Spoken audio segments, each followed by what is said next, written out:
Hello, my name is Susan Baker. I am a neighbor of the Youngers here in Claiborne Park. I remember the first day the Youngers moved into the neighborhood. They were so happy. Walter and Ruth were holding hands, and he carried her over the threshold. Travis ran into his new room. He was so excited, for this was something he had never had before. Mama carried the plant inside and sat on the window sill in the kitchen. She looked outside and remembered her husband had walked her. She knew he was smiling from above, for he was happy at the family's new life. Benita came running into the house with a bottle of wine. Everyone came in the kitchen and she poured them a glass, except Travis and Ruth. Ruth couldn't drink because she had decided she was keeping the baby. Ruth and Travis got a cup of water. They all clinked their cups together and Benita yelled, "To a new and improved life." Although life seemed great at this moment in time, their neighbors were still very prejudiced towards them. Mr. Linder was the president of the neighborhood committee.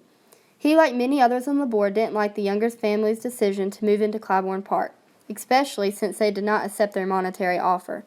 One night during the neighborhood meeting, Mr. Linder and others on the board decided they were going to make the Youngers miserable, which would make them want to move. Later during the week, Mr. Linder and some other neighbors, James David and Lou Gates, went to the Younger family's house and vandalized it. They wrote on the side of it, "You niggers need to leave. You are not welcomed here."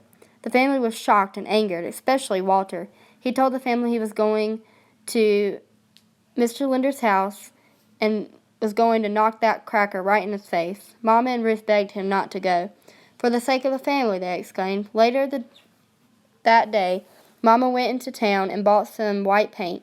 She then asked Walter if he would paint over the writing on the side of the house, so he did.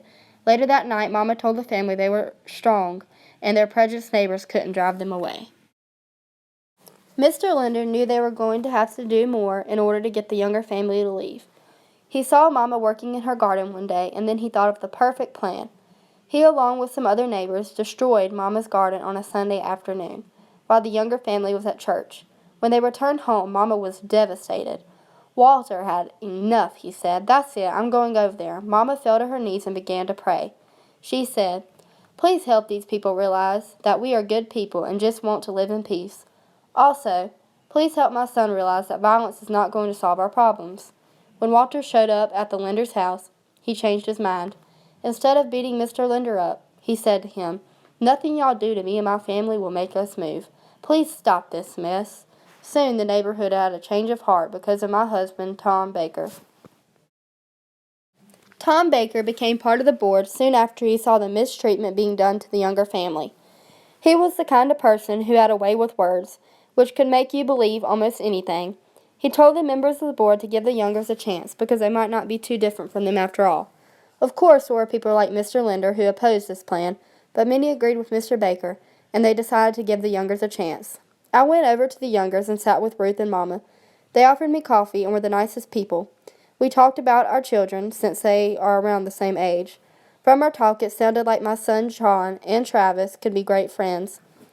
Once the neighbors looked beyond the color of the Youngers' skin, they accepted them.